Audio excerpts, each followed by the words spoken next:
What happens when the most decorated actress in Hollywood history, a woman who has been nominated for more Academy Awards than any performer who ever lived, sits down for what should be a celebration of her extraordinary career, only to find herself accused of being everything that's wrong with the entertainment industry? What you're about to witness is one of the most shocking confrontations ever captured on daytime television. The moment when Meryl Streep, the woman they call the greatest actress of her generation, was pushed to a breaking point that nobody knew existed. The studio fell completely silent. The audience couldn't believe what they were seeing, and Joy Behar discovered that even the most composed, dignified performers have a limit. Before we dive into this explosive story, make sure to subscribe and drop your thoughts in the comments because, trust me, you're gonna want to talk about this one. The morning had started with an almost reverential atmosphere at the View Studios. Meryl Streep was coming on the show. Not just any guest, but arguably the most respected actress in the history of American cinema. 21 Academy Award nominations, 3 wins. A career spanning 5 decades that had produced performances so indelible they had become part of the cultural fabric. She was there to promote her latest film, but more than that, her appearance felt like an event. The kind of booking that reminded everyone why they worked in television. Meryl arrived at the studio with characteristic grace, dressed elegantly but not ostentatiously, her silver hair framing a face that had expressed every human emotion across hundreds of roles. At 75 years old, she still carried herself with the quiet confidence of someone who had nothing left to prove but continued to work because the craft itself was the reward. Her team had assured her this would be a friendly conversation, a victory lap of sorts. What nobody anticipated was that Joy Behar had arrived that morning with very different intentions. The studio lights were warm as Meryl took her seat at the famous table. She greeted each host with genuine warmth, her famous ability to make everyone feel seen on full display. The audience gave her a standing ovation that lasted nearly a full minute, and she accepted it with the gracious humility that had always been her trademark. Whoopi Goldberg opened the segment with obvious admiration.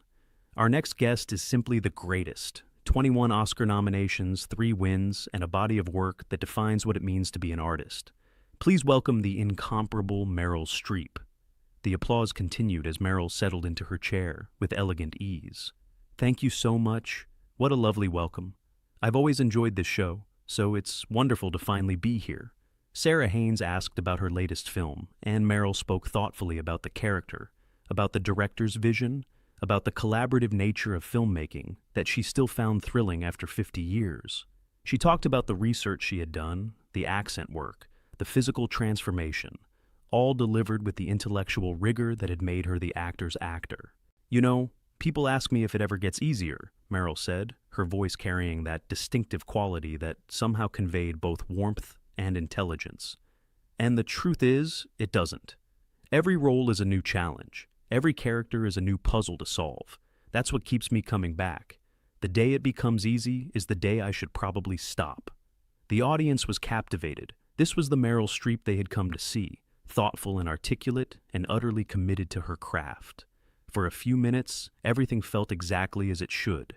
Then Joy Behar leaned forward, and something in the room shifted perceptibly. "So, Meryl," Joy began, her voice carrying an edge that made the other hosts exchange nervous glances. "You've had quite a career, all those awards, all that acclaim. But I have to ask you something that I think a lot of regular Americans wonder about. Do you ever feel like you've become a symbol of everything that's wrong with Hollywood?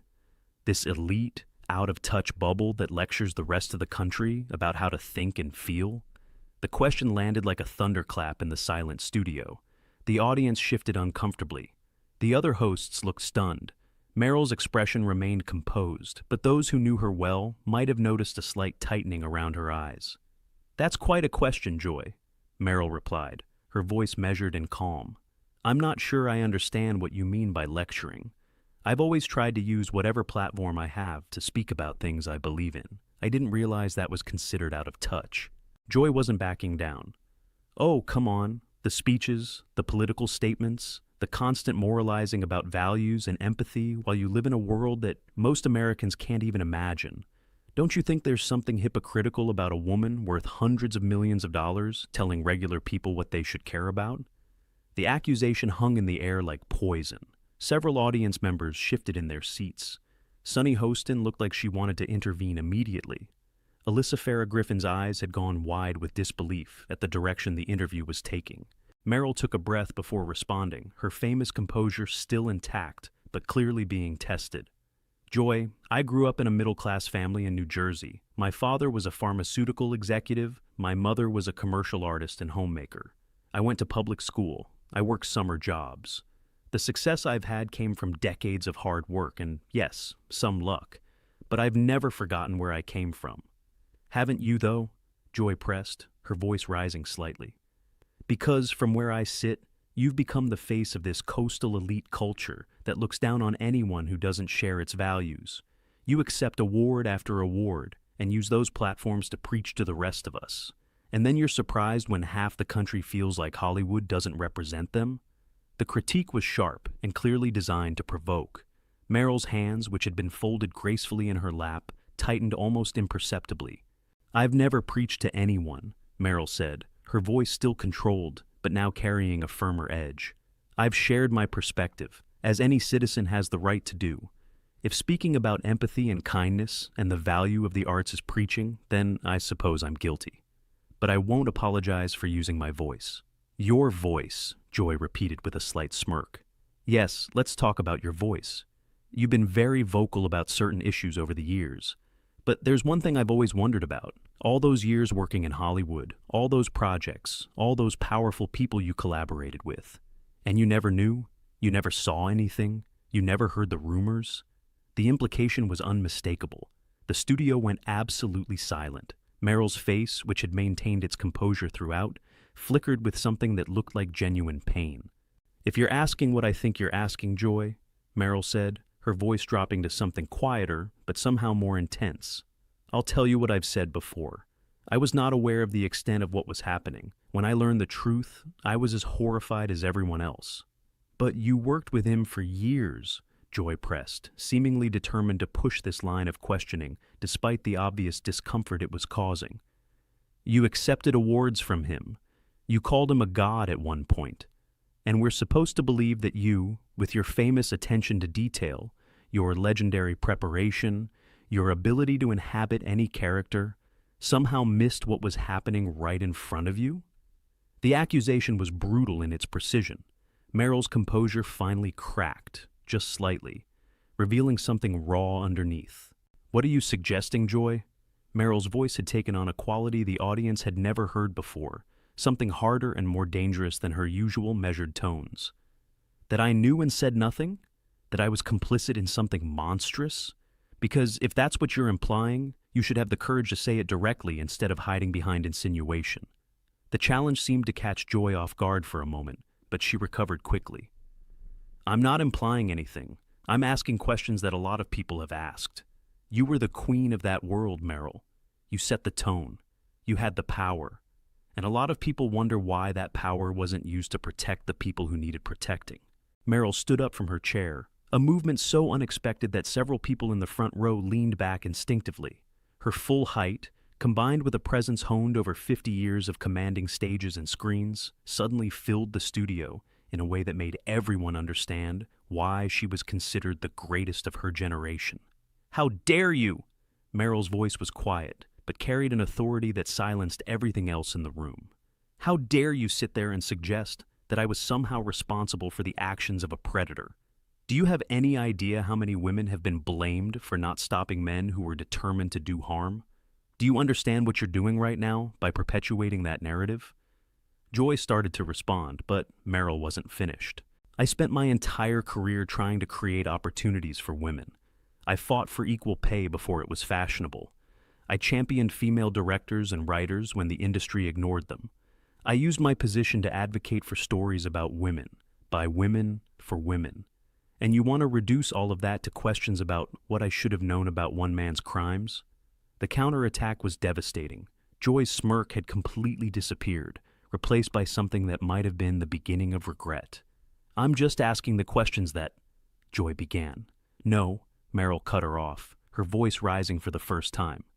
You're not just asking questions. You're making accusations disguised as questions.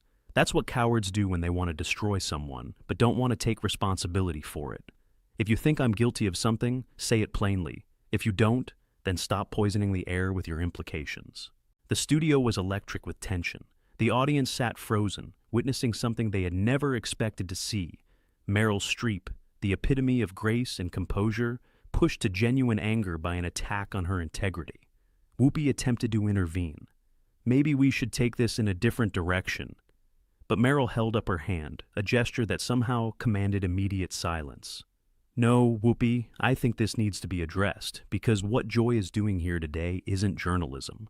It's character assassination dressed up as curiosity. She turned back to Joy, her eyes blazing with an intensity that had made her performances so memorable, now directed at something much more personal. You want to talk about being out of touch? Let's talk about being out of touch. I've spent 50 years telling stories about human beings, factory workers and prime ministers, Holocaust survivors and fashion editors, mothers and daughters and lovers and fighters. I've inhabited lives so different from my own that I had to completely surrender my ego to understand them. That's what actors do. We try to understand people who aren't like us. We try to build empathy through story. Her voice was gaining power, fueled by decades of conviction about the value of her art. And you sit there and accuse me of being in a bubble, of not understanding regular people? I've spent more time trying to understand the human condition than most people spend thinking about anything beyond their own immediate concerns. That's not ego. That's the job. That's what art requires. Joy tried to regain her footing. But the speeches, the political statements, the way Hollywood presents itself as morally superior? I have never claimed to be morally superior to anyone, Meryl interrupted, her voice cutting through Joy's attempt like a blade. I have claimed that empathy matters, that art matters, that how we treat each other matters. If stating those basic principles makes me an elitist, then the word has lost all meaning. She paused, and when she continued, her voice had dropped to something more personal, more vulnerable. Do you know what it cost me to speak out about the things I believed in? Do you have any idea the hate mail, the death threats, the people who decided I was their enemy because I dared to express an opinion? I didn't do it because it was easy or popular. I did it because I believed it was right. And I will not stand here and be lectured about courage by someone who has never had to risk anything for their beliefs. The accusation was pointed and precise. Joy's face had gone red, and she was clearly struggling to formulate a response. I take risks every day on this show, Joy said, but her voice lacked conviction. Do you? Meryl's laugh was short and sharp. What risk? That some people might disagree with you? That you might get some angry tweets? That's not risk. Risk is standing up at the Golden Globes knowing that half the country will hate you for it, but doing it anyway because some things need to be said. Risk is putting your career on the line to advocate for people who don't have a voice. What exactly have you risked, Joy? The question hung in the air like a challenge. Joy seemed genuinely at a loss for words, a rare state for someone whose job was to have opinions about everything. I've spent my career asking difficult questions, Joy finally managed. Difficult questions? Meryl shook her head slowly. A difficult question would be asking me about the challenges facing women in the industry and what we can do about them. A difficult question would be exploring how storytelling can build bridges between people who don't understand each other. A difficult question would be examining why our culture is so divided and what role art might play in healing those divisions. She leaned forward slightly, her gaze fixed on Joy with laser precision. What you've been doing isn't asking difficult questions. It's throwing bombs and calling it journalism. It's taking cheap shots at someone's integrity because controversy generates attention. It's exactly the kind of destructive discourse that's tearing this country apart. Whoopi tried once more to redirect. Perhaps we could talk about the film. In a moment, Whoopi, Meryl said, her voice softer now, but still carrying authority. I want to finish this because I think it's important. She turned to address the audience directly, and the camera caught the full weight of her presence, the same presence that had made her a star 50 years ago and had only deepened with time. I know that some people see me as a symbol of something they don't like, Hollywood liberalism, elite culture, whatever label they want to apply, and I can't control how people see me, but I can tell you who I actually am. Her voice carried the emotional depth that had made her performances so powerful. I'm someone who fell in love with acting when I was 12 years old and never fell out of love with it. I'm someone who has tried, imperfectly but sincerely, to use whatever gifts I was given to illuminate the human experience. I'm someone who believes that stories have the power to change minds and open hearts. And I'm someone who will not be bullied into silence by people who have decided that my success makes me the enemy. The audience began to applaud, softly at first, then building to something substantial. I've been in this business for 50 years, Meryl continued over the applause. I've seen fads come and go.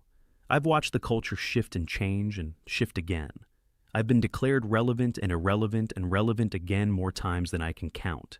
And through all of it, I've kept working. Not because I needed the money or the awards or the recognition. Because the work itself matters. Because telling stories matters. Because trying to understand each other matters. She turned back to Joy, one final time. You came at me today with accusations and implications designed to tear me down. And maybe you'll succeed. Maybe tomorrow's headlines will be about Meryl Streep losing her temper on The View. Maybe that's the story people will remember. But I want you to know something, Joy. I've been knocked down before, by people much more powerful than you, and I'm still here. I'm still working. I'm still fighting for the things I believe in. And nothing you say today is going to change that. She gathered her things with quiet dignity, her movements deliberate and controlled. I came here to talk about a film I'm proud of, made by people I admire, telling a story I think matters. Instead, I've spent 15 minutes defending my character against accusations that don't deserve the dignity of a response. That's 15 minutes I'll never get back, and 15 minutes your viewers will never get back. I hope it was worth it to you. She paused at the edge of the stage and turned back, her expression unreadable. Actually, I hope it wasn't. I hope that someday you look back on this interview and feel something like regret. Not for asking hard questions, which is your job, but for asking cruel questions, which is a choice. There's a difference, Joy. I hope someday you learn what it is. With that, Meryl Streep walked off the stage with the same grace that had defined her entire career. The audience sat in stunned silence for a moment, then erupted into applause that seemed to shake the walls. The other hosts looked at Joy with expressions ranging from disbelief to disappointment, and Joy Behar sat alone at the table, looking like someone who had just learned a very difficult lesson about the difference between provocation and journalism. What had started as a promotional interview had become something far more significant. A declaration of values, a defense of art, a reminder that even the most gracious people have limits, and that crossing those limits has consequences. And as the studio fell into reflective silence, one thing was absolutely clear. The greatest actress of her generation had given one more unforgettable performance. Not on a movie screen this time, but in defense of everything she had spent her life believing in. The aftermath of that interview would dominate entertainment news for weeks. Clips of Meryl's speech about empathy and art would be shared millions of times across social media platforms. Think pieces would be written about the state of celebrity interviews and whether provocation had replaced genuine journalism. And somewhere in all of that noise, a conversation would begin about what we ask of our artists and whether we have the right to demand they answer for sins they didn't commit. But in that moment, as Meryl Streep walked out of the studio, with her head held high and her dignity intact, none of the future coverage mattered. What mattered was that a woman who had dedicated her entire life to understanding the human condition had been forced to defend her basic humanity on live television. What mattered was that she had done so with the same grace, intelligence, and passion that had defined every performance she had ever given. And what mattered most of all was the message she had left behind, that empathy is not weakness, that art is not frivolous, that speaking up for what you believe in is not elitism. These were not political statements. They were human ones. And they came from someone who had spent 50 years proving that the deepest truths are often found not in speeches or interviews, but in the simple act of trying to understand another person's experience. What do you think about this incredible confrontation? Was Joy Behar out of line, or was she just doing her job? Drop your thoughts in the comments below, and make sure to subscribe for more stories that will absolutely leave you speechless.